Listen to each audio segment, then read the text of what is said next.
चलिए, आवाज जा रहा है, जल्द से बताइए। लाइव से जुड़ जाइए, लाइव स्टार्ट हो चुका है। उस समय वीडियो स्पष्ट नहीं आ रहा था।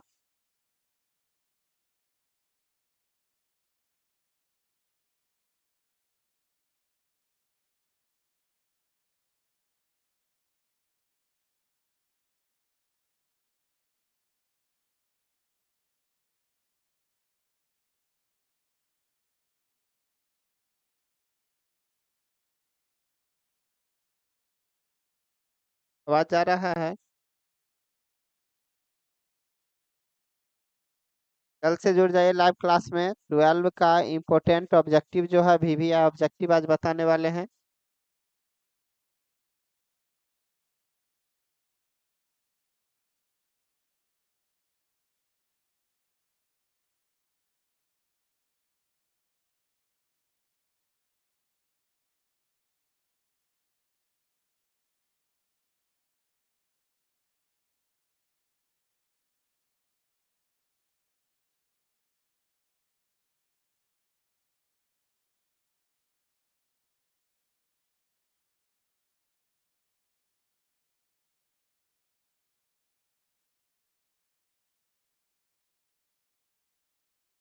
चलिए स्टार्ट करते हैं क्लास।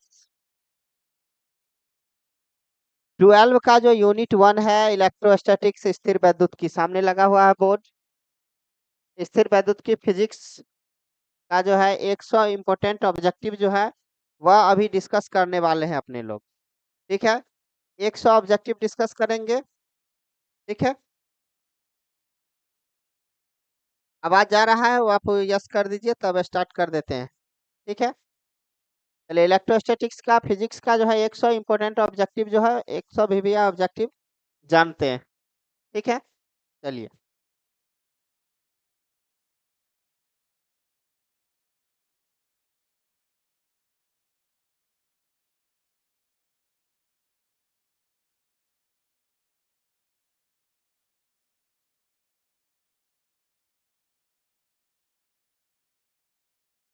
चलिए ठीक है,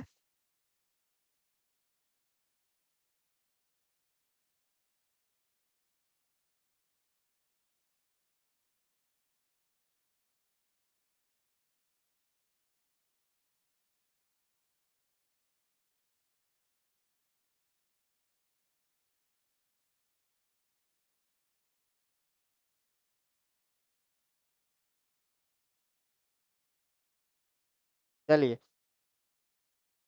क्वेश्चन आपको दिख रहा होगा, स्थिर वैद्युत की है। क्या है? स्थिर वैद्युत की।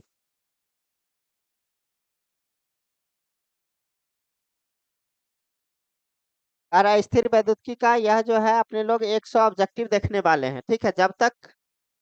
चलिए, सभी लोग को गुड इवनिंग है। वीडियो दिख रहा होगा, क्वेश्चन भी दिख रहा होगा, आवाज भी जा रहा होगा।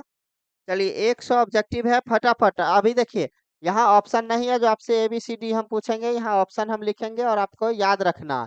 मन ही मन में आंसर पता कर लेना कि इसका आंसर क्या होने वाला। ठीक है, चलिए। देखिए, पहला क्वेश्चन कह रहा है कि कांच के छड़ को रेशम के धागा से रगड़ने पर कौन धन आवेशित होता है। जैसे मान लीजिए यह कांच का छड़ है, इसको रेशम के धागा से अगर हम रगड़ेंगे तो कौन धन आवेशित होगा। तो याद रखना होगा, कांच का छड़ धन आवेशित होगा और रेशम का धागा ऋण आवेशित होगा। ठीक है, चलिए। तो इसका जो आंसर होने वाला है, इसका आंसर क्या होगा? कांच के छड़ को रेशम के धागा से रगड़ने पर कौन धन आवेशित होता है? तो आंसर होगा कांच का छड़। क्या होगा? कांच का छड़। ठीक है, धैर्य इस बांध के रखना है। 100 ऑब्जेक्टिव जब तक कंप्लीट नहीं होगा तब तक यह वीडियो खत्म होने वाला नहीं है। कांच के छड़ को रेशम के धागा से रगड़ने पर कौन धनावेशित होता है? तो आंसर क्या होगा? कांच का छड़ धनावेशित होता। ठीक, नेक्स्ट कह रहा है कि किसी वस्तु के आवेशित होने के लिए कौन जिम्मेदार है। किसी वस्तु के आवेशित होने के लिए कौन जिम्मेदार है? तो इसके लिए जिम्मेदार है इलेक्ट्रॉन। किसी वस्तु के आवेशित होने के लिए कौन जिम्मेदार है? तो इलेक्ट्रॉन जिम्मेदार है। यानी कहने का मतलब है इलेक्ट्रॉन जिम्मेदार है। इलेक्ट्रॉन जैसे इस वस्तु पर से इलेक्ट्रॉन अगर कम हो जाएगा तो यह हो जाएगा क्या? धनावेशित। अगर इस पर इलेक्ट्रॉन ज्यादा हो जाएगा तो यह हो जाएगा ऋण आवेशित। ठीक है,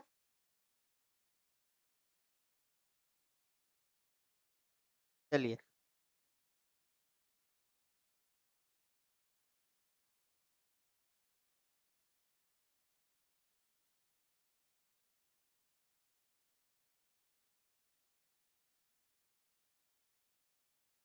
नेक्स्ट क्वेश्चन है किसी वस्तु पर इलेक्ट्रॉन की कमी होता है तो वह धन आवेशित होता है या ऋण आवेशित। अभी तुरंत बताए हैं कि अगर कमी होगा, देख लीजिए यही लिख देते हैं, कमी होगा, कमी होगा तो वह होगा धन आवेशित। अगर वृद्धि होगा यानी कि इलेक्ट्रॉन की कमी होगा तो वह हो जाएगा धन आवेशित, वृद्धि होगा तो वह क्या हो जाएगा, ऋण आवेशित। यानी कि जब किसी वस्तु पर इलेक्ट्रॉन की कमी होती है तो वह क्या हो जाता है, जब किसी वस्तु पर इलेक्ट्रॉन की कमी होती है तो वह हो जाता है धन आवेशित, जब इलेक्ट्रॉन की वृद्धि होती है तो वह हो जाता है ऋण आवेशित। ठीक है। नेक्स्ट कह रहा है कि जब कोई वस्तु आवेशित होता है तो उसका द्रव्यमान घट या बढ़ सकता है। देखिए, जब कोई वस्तु आवेशित होता है तो उसका द्रव्यमान घटता है या बढ़ता है। ठीक है, तो इसका आंसर क्या लिखेंगे, यानी कि जब कोई वस्तु आवेशित होता है तो यहाँ देखिए धन आवेशित होगा तो द्रव्यमान घटेगा, द्रव्यमान कमी, ऋण आवेशित होगा तो द्रव्यमान क्या होगा, वृद्धि। ठीक है, जब धन आवेशित होगा तो द्रव्यमान कमी, ऋण आवेशित होगा तो द्रव्यमान का क्या हो जाएगा, वृद्धि हो जाएगा। ठीक है, अभी इस आप जो है इस वीडियो को ज्यादा से ज्यादा शेयर कर दें। ठीक है, ताकि बहुत सारे स्टूडेंट को क्या हो, फायदा हो जाए। ठीक है, अभी सोने का समय नहीं हुआ है।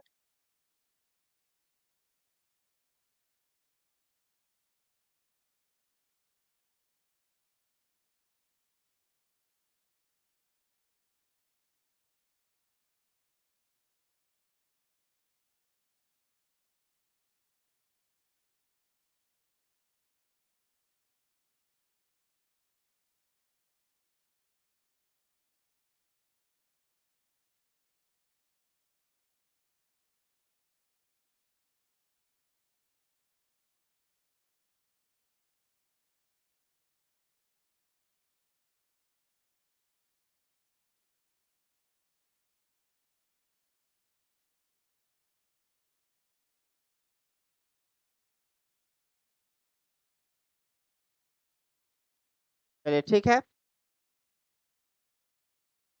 जब कोई वस्तु आवेशित होता है तो उसका द्रव्यमान क्या होगा, देखिए यहाँ लिख दिए हैं, धन आवेशित होता है तो द्रव्यमान में कमी होता है, ऋण आवेशित होता है तो द्रव्यमान में वृद्धि होता है। ठीक, तो अगर इस वस्तु यह धन आवेशित होगा तो इस पर से इलेक्ट्रॉन चला जाएगा तो द्रव्यमान लेके जाएगा तो यह हो जाएगा क्या, द्रव्यमान में कमी। अगर इलेक्ट्रॉन आएगा तो इसके द्रव्यमान में क्या हो जाएगा, वृद्धि हो जाएगा।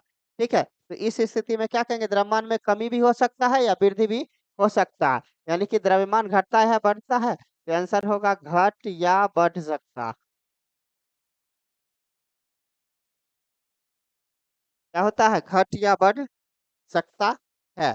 अब नेक्स्ट क्वेश्चन है विद्युत आवेश कितने प्रकार का होता है, तो सबको पता है कि विद्युत आवेश दो प्रकार का होता है, एक होता है धन आवेश और दूसरा होता है ऋण आवेश। एक होता है धन आवेश और एक होता है ऋण आवेश। ठीक है, चलिए 5 क्वेश्चन हो चुका है कंप्लीट।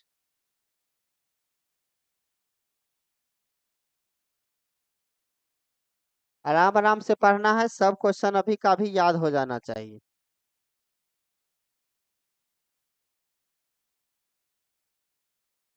कह रहा है विद्युत आवेश का एसआई मात्रक क्या होता है, तो विद्युत आवेश का एसआई मात्रक होता है कूलम। विद्युत आवेश का एसआई मात्रक क्या होता है, कूलम होता है। और यही से परीक्षा में पूछ देगा एक कूलम बराबर क्या होगा, तो एक कूलम बराबर 1 एम्पियर सेकेंड के बराबर होता है। यहीं से क्वेश्चन पूछ देगा, आगे आएगा ही, जैसे यहाँ सामने में क्वेश्चन मिल ही गया, एम्पियर घंटा किसका मात्रक है। एम्पियर घंटा जो है किसका मात्रक होगा, तो यह भी मात्रक होगा आवेश का। जैसे देख लीजिए एम्पियर घंटा, देखिए यहाँ है एम्पियर और यहाँ है सेकंड, तो यह भी यहाँ पर आंसर किसका होगा, एम्पियर घंटा किसका मात्रक होगा, आवेश का मात्रक होगा। ठीक है, आवेश का, यानी कि परीक्षा में पूछेगा एम्पियर घंटा किसका मात्रक है, तो आंसर क्या देना है, आवेश का मात्रक है। ठीक है,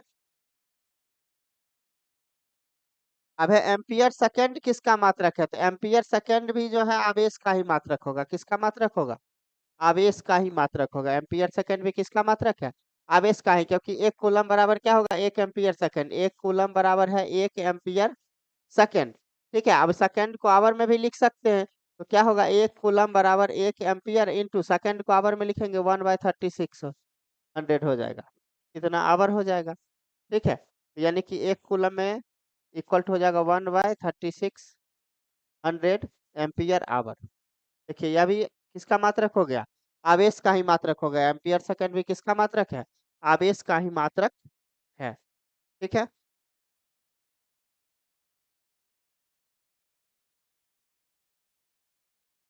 नेक्स्ट क्वेश्चन कह रहा है आवेश का सीजीएस मात्रक।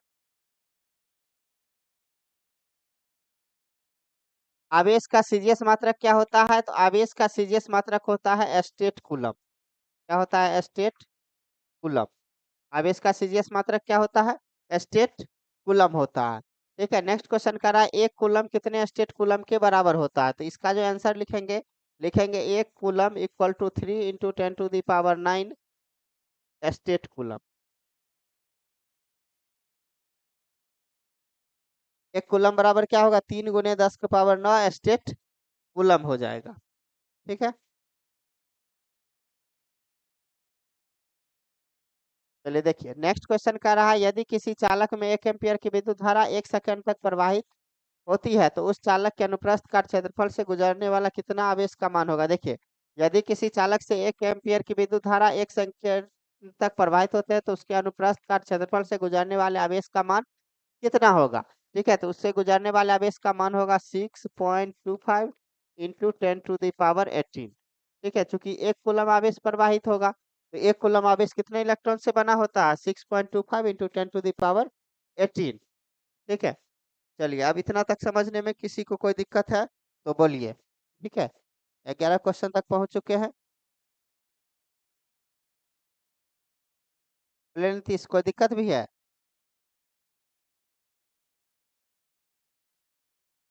इसी टाइप से 100 क्वेश्चन अभी देखना है।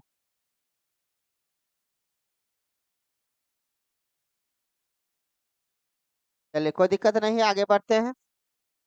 कह रहा है दो आवेशों के बीच लगने वाला कूलम का सूत्र लिखिए, कूलम बल का सूत्र लिखिए। तो इसका जो आंसर लिखे, कूलम बल का फॉर्मूला क्या होता है, F=1/4πε0 Q1 Q2/r², ठीक है। 1/4πε0 Q1 Q2/r², ठीक है। देख लीजिए यही होगा विद्युत बल का फॉर्मूला।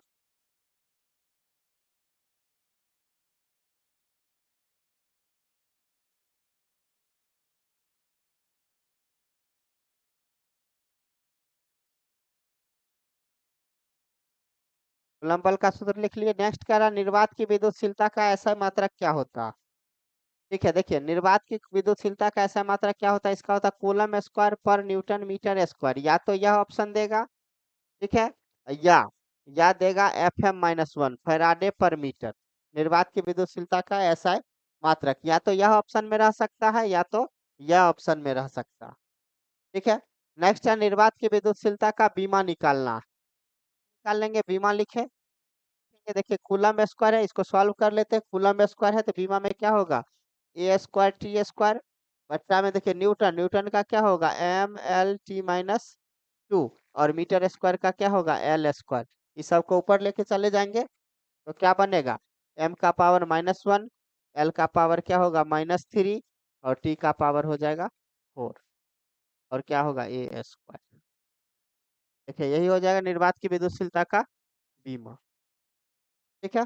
चलिए नेक्स्ट है आवेश के रैखिक घनत्व का ऐसा मात्रक क्या होता है। रैखिक घनत्व का ऐसा मात्रक होता है, इसका फॉर्मूला अगर लिखेंगे तो लैम्डा बराबर होता है Q/L।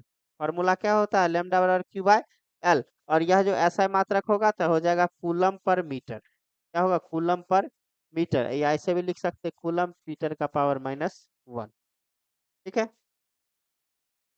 चलिए 15 क्वेश्चन हो गया कंप्लीट।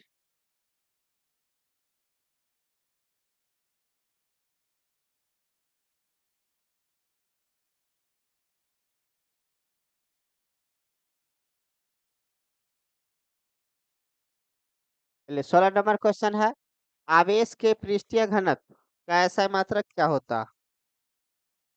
आवेश के पृष्ठीय घनत्व का ऐसा मात्रक क्या होगा, अगर फॉर्मूला लिखेंगे तो सिग्मा बराबर होता है Q/A। क्या होता है सिग्मा बराबर क्यू बाई ए, तो इसका ऐसा मात्रक हो जाएगा कूलम पर मीटर स्क्वायर, बहुत ही इंपॉर्टेंट है। क्या होगा कूलम पर मीटर स्क्वायर। ठीक है। नेक्स्ट है आवेश के आयतन घनत्व का मात्रक, फॉर्मूला लिखेंगे तो रो बराबर क्या होगा क्यू बाई भी। रो बराबर क्या होता है क्यू बाई भी, इसीलिए ऐसा मात्रक जो होता है वह होगा कूलम पर मीटर क्यू। क्या होगा कूलम पर मीटर क्यू। ठीक। अब देखिए नेक्स्ट है आवेश के रैखिक घनत्व का सूत्र लिखना है, तो अभी तुरंत लिख दिए थे लैम्डा बराबर क्या था क्यू बाई एल। लैम्डा बराबर क्या था क्यू बाई एल। और आवेश के पृष्ठीय घनत्व का सूत्र देखिए वहां लिख ही दिए हैं, सिग्मा बराबर क्या होगा क्यू बाई ए। ठीक है।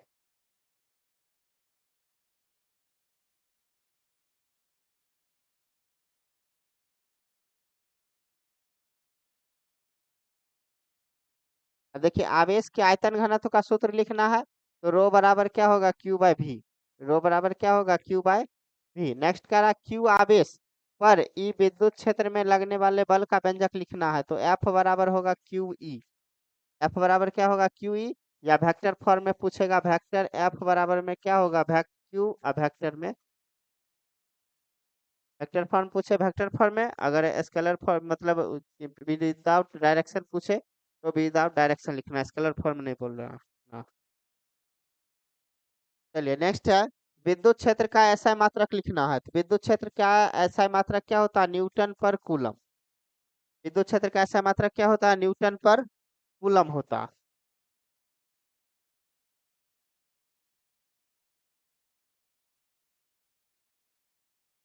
नेक्स्ट करा विद्युत क्षेत्र का बीमा लिखना है, इसका बीमा कैसे लिखाएंगे निकालेंगे, मात्रक क्या होता है न्यूटन पर कूलम। तो मात्रक की न्यूटन के लिए बीमा आएगा क्या M L T minus two. क्या आएगा M L T minus two, और इधर क्या होगा ए टी, इसको ऊपर लेकर चल जाएंगे तो क्या होगा M L T minus three A minus one. ठीक है, यही हो जाएगा M L T minus three A minus one. बीमा क्या होगा M L T minus three A minus one. क्या हो गया विद्युत क्षेत्र का बीमा। ठीक है।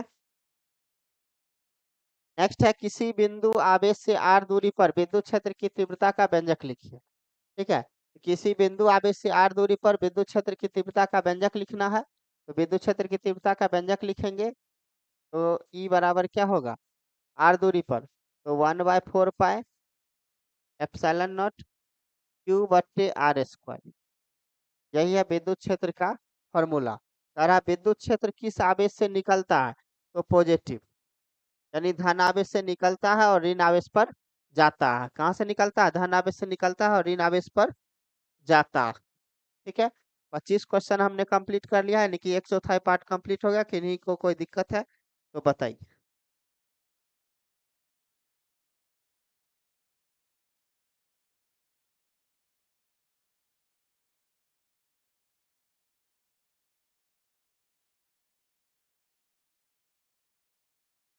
चलिए बताइए किन्हीं को कोई दिक्कत है तो। नहीं, कल आप लोग को क्लास चाहिए। ठीक है, यह नहीं होगा। विद्युत क्षेत्र किस आवेश पर जाता है, आंसर क्या होगा, यानी धन है और ऋण आवेश पर जाता है। नेक्स्ट क्वेश्चन कर रहा है विद्युत द्विध्रुव आघूर्ण का सूत्र लिखे। विद्युत द्विध्रुव आघूर्ण का सूत्र होता है P बराबर Q इंटू ट्वेल्व। क्या होगा P बराबर Q इंटू ट्वेल्व। नेक्स्ट है विद्युत द्विध्रुव आघूर्ण का SI मात्रक लिखिए, बहुत इंपॉर्टेंट क्वेश्चन है कूलम मीटर। क्या होता है कूलम मीटर, पहले सिंबल बाद में लिखना है कूलम मीटर। ठीक।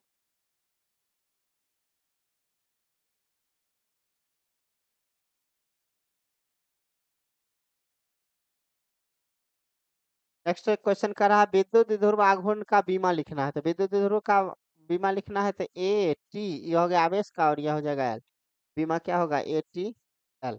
नेक्स्ट कह रहा है किसी विद्युत क्षेत्र में विद्युत द्विध्रुव पर लगने वाले बल आघूर्ण का व्यंजक लिखिए। तो देखिए टॉर्क बराबर क्या होता है पी ई साइन थीटा। क्या होगा टॉर्क बराबर पी ई साइन थीटा, या तो यह टॉर्क वेक्टर फॉर्म में पूछेगा, तो टॉर्क बराबर क्या होगा vector P cross vector E. ठीक है।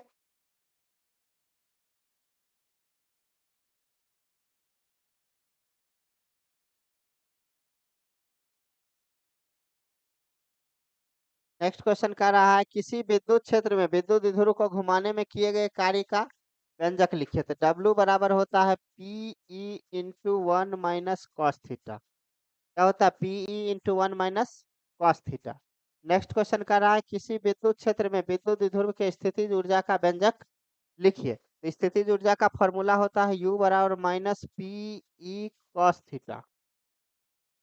क्या होगा PE cos थीटा। अगर इसको वेक्टर फॉर्म में लिखेंगे तो वेक्टर फॉर्म लिखेंगे तो U इक्वल टू होता है -P × P डॉट E। यहाँ डॉट प्रोडक्ट हो जाएगा U बराबर क्या होगा -P.E।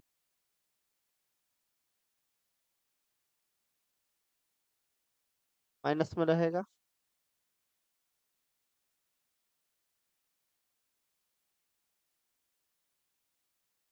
ठीक है, चलिए 32 क्वेश्चन तक पहुंच चुके हैं।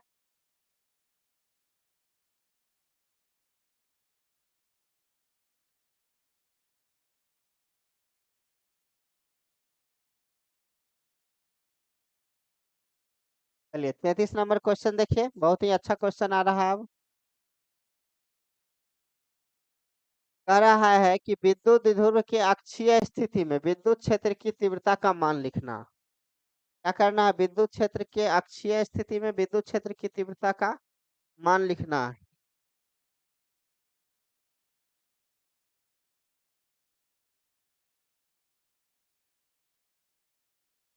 चलिए ठीक है, तो विद्युत द्विध्रुव के अक्षीय स्थिति में, तो अक्षीय स्थिति में अगर हम देखेंगे विद्युत क्षेत्र की तीव्रता का मान तो ई अक्षीय, तो ई अक्षीय का मान क्या होगा 1/4πε0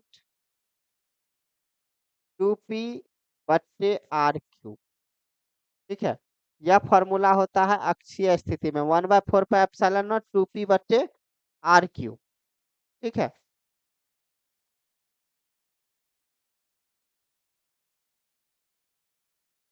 ठीक। और कारा विद्युत विध्रुव के कारण निरक्षीय स्थिति में विद्युत क्षेत्र की तीव्रता तो हो जाएगा ई निरक्षीय।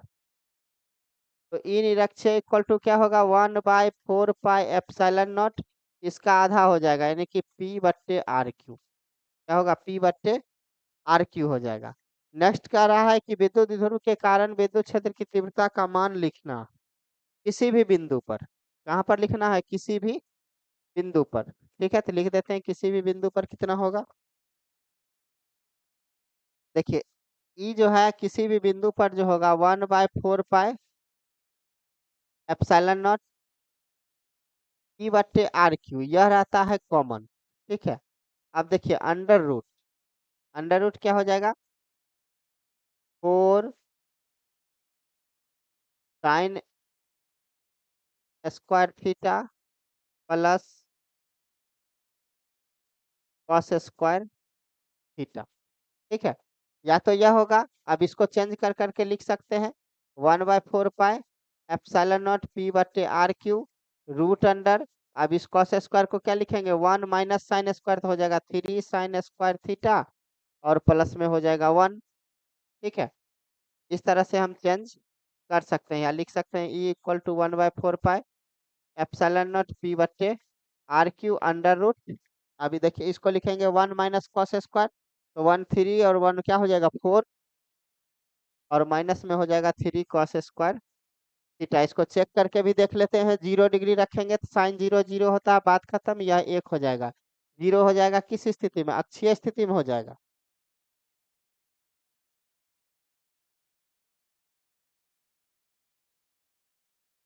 1 मिनट थोड़ा सा इसको देख लेना होगा। जैसे मान लीजिए अक्षीय किसी भी बिंदु पे निकालते हैं तो यह मेरा विद्युत द्विध्रुव हो गया। ठीक है, यह पॉइंट हो गया थीटा, यहाँ पे निकालना रहता है। ठीक है, तो इसके कारण इधर होता है P/cos²θ। अच्छा ठीक है, यहाँ थोड़ा सा चेंजिंग कर लीजिएगा।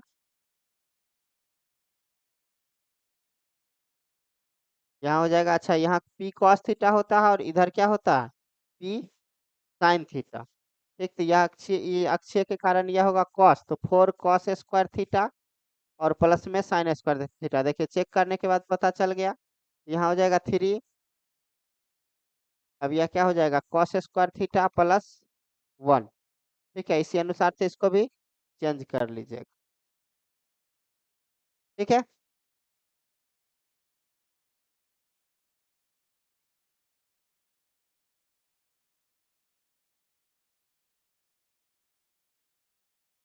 चलिए ठीक है, अब आवाज अच्छा से जाएगा, काम हुआ है स्टूडियो में कुछ। चलिए ये कंप्लीट हो गया। इसको देख लीजिएगा, किसी भी बिंदु पर, ठीक है, 4 cos स्क्वायर होगा और प्लस में क्या होगा, साइन स्क्वायर थीटा। इसको लिखेंगे 1 - cos square theta. 4 cos square theta में से 1 cos स्क्वायर थीटा चला जाएगा। ठीक है, तो क्या बचेगा, 3 cos स्क्वायर थीटा हो जाएगा। ठीक है, आज 100 ऑब्जेक्टिव का टारगेट रखा गया है, 100 ऑब्जेक्टिव अभी कंप्लीट करेंगे। ठीक है।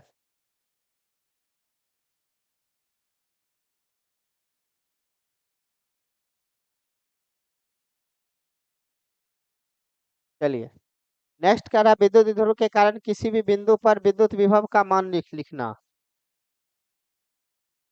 तो विद्युत विध्रुव के कारण किसी भी बिंदु पर विद्युत विभव का मान जो है v बराबर होता है 1/4 pi epsilon not E cos theta बट्टे में आर स्क्वायर। ठीक है, किसी भी बिंदु पे अगर इसी में मान लीजिए कि ये कॉस 90 रखेंगे, निरक्षीय स्थिति में तो 0 चला जाएगा, और अगर अक्षीय स्थिति में देखेंगे तो पी बट्टे आर स्क्वायर हो जाएगा। ठीक है।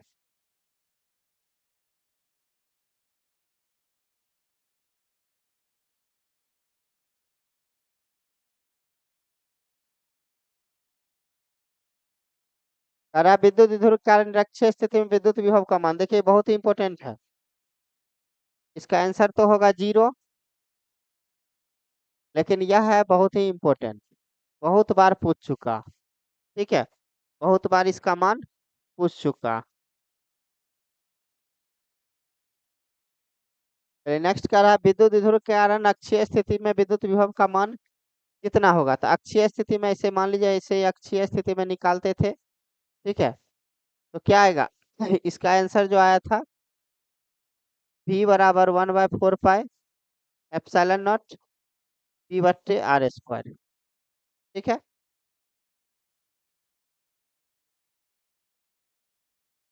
नेक्स्ट है विद्युत विध्रुव के अक्षीय स्थिति में विद्युत क्षेत्र की तीव्रता तथा निरक्षीय स्थिति में विद्युत क्षेत्र की तीव्रता का अनुपात लिखना है। देखिए ये भी बहुत इंपॉर्टेंट है, तो ये देखो, पहले अगर कहेगा अक्षीय स्थिति में क्षेत्र की तीव्रता अक्षीय स्थिति में, और फिर कहेगा निरक्षीय स्थिति में, तब यह तीव्रता, यह रेशियो होगा 2:1।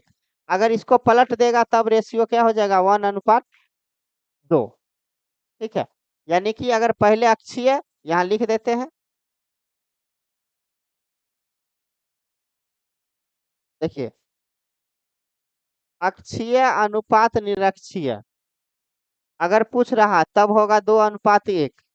अगर पूछेगा निरक्षीय अनुपात अक्षीय, तब यह होगा 1:2। ठीक है। चलिए, नेक्स्ट क्वेश्चन कर रहा है 8 कूलम ऋण आवेश में उपस्थित इलेक्ट्रॉन की संख्या लिखिए। तो क्या करेंगे, 8 से गुना कर देंगे तो एक कूलम में चाहिए 6.25 इंटू 10⁻18। अब इसका मल्टीप्लाई कितना से कर देंगे, 8 से। 8 से गुना कर दीजिए तो हो जाएगा 8×5 = 40 का 0 बच जाएगा 4, 8×2 = 16, 4 20 का 0 बच जाएगा 2, और 8×6 = 48, 2 50, यानी 50.00 गुने 10 का पावर क्या होगा 18, और एक इसको दे दीजिए, यानी हो जाएगा 5 गुने 10 का पावर 19। इतना इलेक्ट्रॉन होगा 8 कूलम आवेश में। ठीक है। चलिए 40 नंबर क्वेश्चन तक हो गया है, इतना तक में किसी को दिक्कत है तो फटाफट बता दीजिए।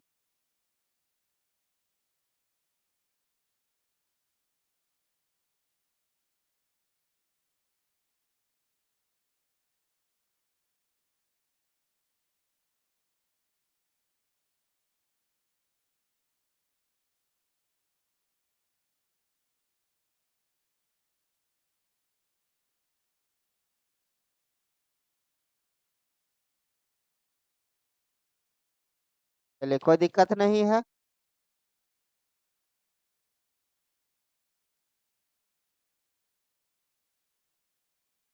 चलिए आगे बढ़ते हैं।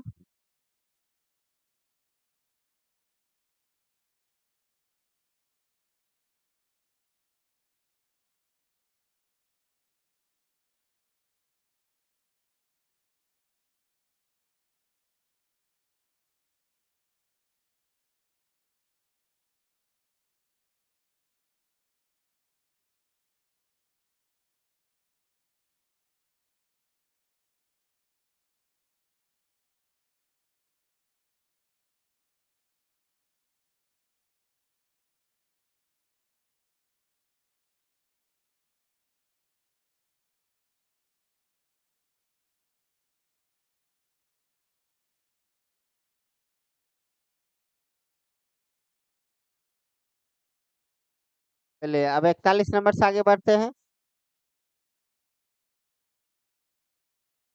कह रहा है दो आवेशों को निर्वात या हवा से हटाकर किसी माध्यम में रखने से उसके बीच लगने वाला बल बढ़ता है या घटता है। देखिए माध्यम में रखने पर बल घटता है, आंसर क्या होगा, घटता है।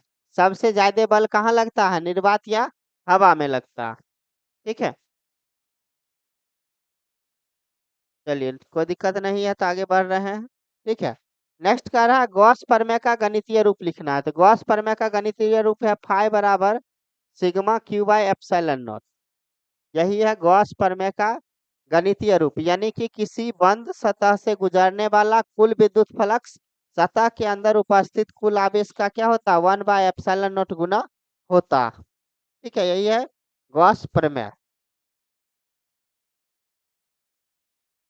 नेक्स्ट है विद्युत फ्लक्स का एसआई मात्रक लिखना।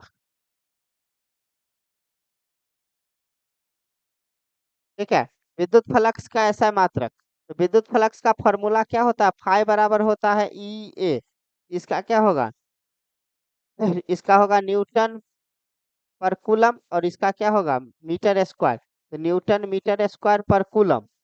ठीक है, तो देखिए न्यूटन पर कूलम को जो है लिखते हैं, न्यूटन मीटर को लिखते हैं जूल, और जूल पर कूलम इंटू में क्या लिखते हैं मीटर, तो क्या हो जाएगा वोल्ट मीटर। क्या हो जाएगा वोल्ट मीटर। ठीक है, यहाँ से क्या मात्रक याद रखना, न्यूटन मीटर स्क्वायर पर कूलम। अब इसी को क्या लिख सकते हैं, वोल्ट मीटर भी लिख सकते हैं। ठीक है, विद्युत फ्लक्स का ऐसा मात्रक क्या हो जाएगा, वोल्ट मीटर भी हो सकता है। विद्युत फ्लक्स का बीमा लिखना, क्या लिखना है, बीमा। तो बीमा निकालेंगे कैसे, जूल है, तो जूल का क्या होगा mL² T-2। अब बट्टे में क्या होगा 80, इंटू में क्या होगा मीटर के लिए क्या होगा एल। तो यह इसको आपको मिला दीजिए, तो जब सबको मिला देंगे तो क्या हो जाएगा mL³ T-3 A-1। ठीक है, क्या हो जाएगा विद्युत फ्लक्स का बीमा।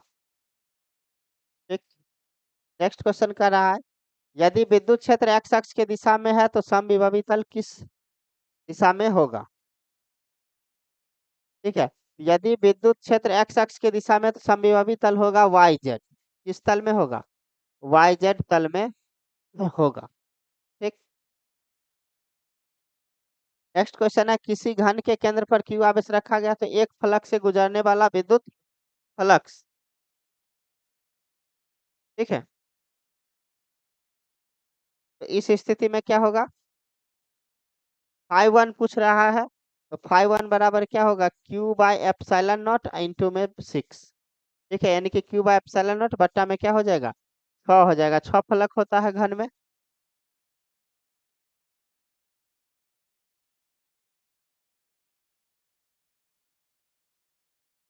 चलिए 100 क्वेश्चन का टारगेट है, 50 तक पहुंच चुके हैं, आधा रास्ता पार हो चुका है।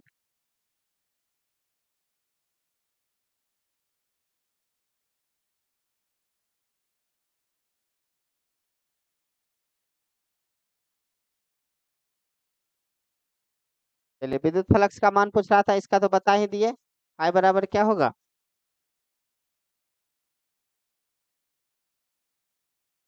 क्या बताएं, फाई बराबर क्या होगा Q/6 epsilon not. Q/6 epsilon not.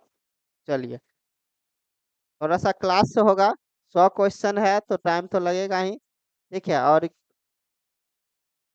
यही सब क्वेश्चन परीक्षा में पूछा जाएगा। ठीक है, नेक्स्ट है अनंत रूप से लंबे समान रूप से आवेशित सीधे तार के कारण जो है विद्युत क्षेत्र की तीव्रता का व्यंजक लिखना। ठीक है, तो विद्युत क्षेत्र की तीव्रता का व्यंजक ई बराबर क्या होगा 1/2 pi epsilon naught lambda by are.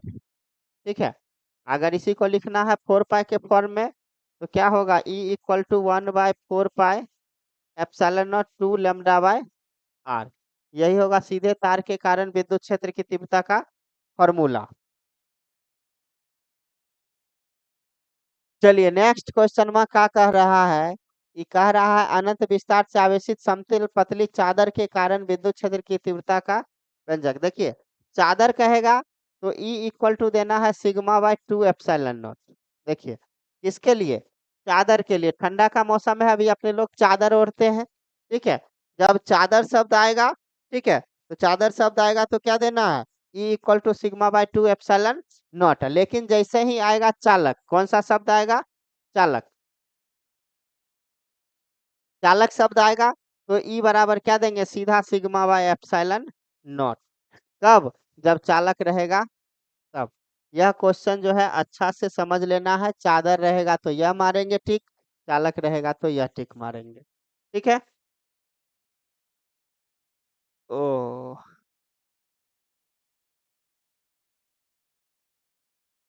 Next question है, एक समान रूप से आवेशित खोखले गोले के अंदर विद्युत क्षेत्र की तीव्रता का मान कितना होगा। बहुत बहुत इंपॉर्टेंट, वेरी वेरी इंपॉर्टेंट, बकरी बकरी इंपॉर्टेंट, ठीक है। तो जब वेरी इंपॉर्टेंट हो सकता है तो बकरी इंपॉर्टेंट क्यों नहीं हो सकता, ठीक। बहुत ही इंपॉर्टेंट है। इसका आंसर कितना होगा, रसगुल्ला होगा। क्या होगा, रसगुल्ला होगा, ठीक है। खोखला गोला के अंदर विद्युत क्षेत्र की तीव्रता का मान क्या होता है, 0 होता है, रसगुल्ला होता है, ठीक है। इसी तरह से बोल रहे थे कि रसगुल्ला होता है, तो एगो कहता है कि नहीं सर गुलगुल्ला होता, ठीक है। रसगुल्ला यानी 0 होता। अब देखो, नेक्स्ट क्वेश्चन है, एक समान रूप से आवेशित खोखले गोले के केंद्र से आर दूरी पर विद्युत क्षेत्र की तीव्रता का व्यंजक। आर दूरी पर विद्युत क्षेत्र की तीव्रता का व्यंजक होता है 1/4 पाई एप्सिलॉन नॉट क्यू बट्टे आर स्क्वायर, ठीक है। ऐसा प्रतीत होता है जैसा कि सभी आवेश जो है गोला के केंद्र पर संचित है, ऐसा प्रतीत होता है, इसीलिए यह फॉर्मूला होगा। चलिए नेक्स्ट क्वेश्चन कर रहा है 52 नंबर, एक समान रूप से आवेशित खोखले गोले के सतह पर विद्युत क्षेत्र की तीव्रता का व्यंजक कितना होगा, ठीक है। एक समान रूप से आवेशित खोखले गोले के सतह पर विद्युत क्षेत्र की तीव्रता का व्यंजक कितना होगा। सतह पर क्या होगा, E equal to 1/4 pi epsilon naught Q बट्टे में क्या होगा, कैपिटल आर का स्क्वायर, ठीक है। नेक्स्ट कह रहा है विद्युत विभव का ऐसा मात्रक लिखने के लिए। तो विद्युत विभव का ऐसा मात्रक क्या होता है, वोल्ट होता है। और यह 1 वोल्ट किसके बराबर होता है, 1 जूल पर कूलम के बराबर होता है।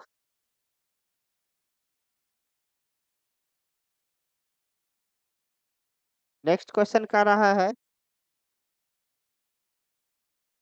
विद्युत विभव का बीमा लिखना, ठीक है। तो विद्युत जूल पर कूलम, तो बीमा अगर निकालेंगे तो क्या होगा, m L² T - 2 और बट्टा में ये जूल के लिए, कूलम के लिए क्या होगा, AT। इसको एडजस्ट कर दीजिए तो क्या हो जाएगा, ML² T - 3 A - 1, यही हो जाएगा विद्युत विभव का बीमा। नेक्स्ट कह रहा है इलेक्ट्रॉन वोल्ट किसका मात्रक है, ऊर्जा का मात्रक है। इलेक्ट्रॉन वोल्ट किसका मात्रक है, इससे विद्युतीय ऊर्जा मापा जाता है, ऊर्जा का मात्रक है। नेक्स्ट कह रहा है समविभवी तल पर आवेश को एक स्थान से दूसरे स्थान तक ले जाने में कितना कार्य करना पड़ेगा। इसका भी आंसर होगा 0।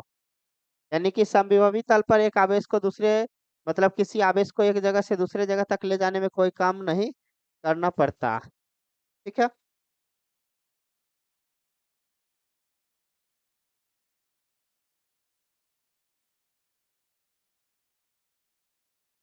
ये आज लग रहा होगा कि कुछ पढ़ाई हो रहा।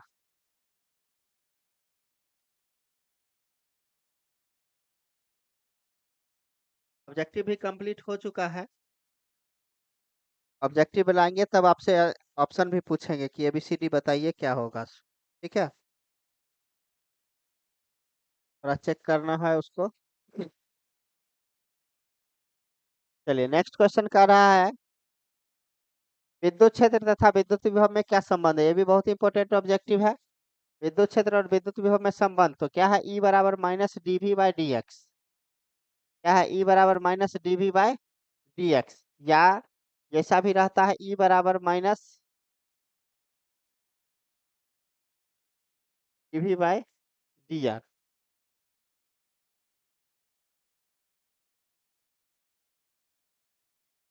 ठीक है। नेक्स्ट क्वेश्चन कर रहा है एक बिंदु आवेश के कारण r दूरी पर विद्युत विभव का मान। तो V बराबर होता है 1/4 पाई एप्सिलॉन नॉट Q/r,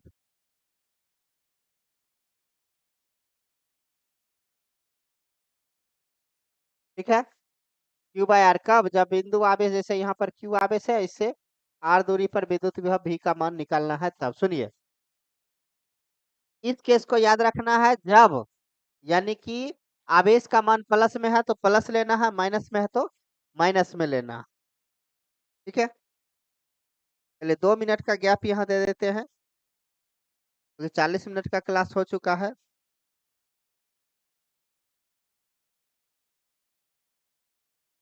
कोई दिक्कत है तो बता दीजिएगा। बस 2 मिनट का गैप है।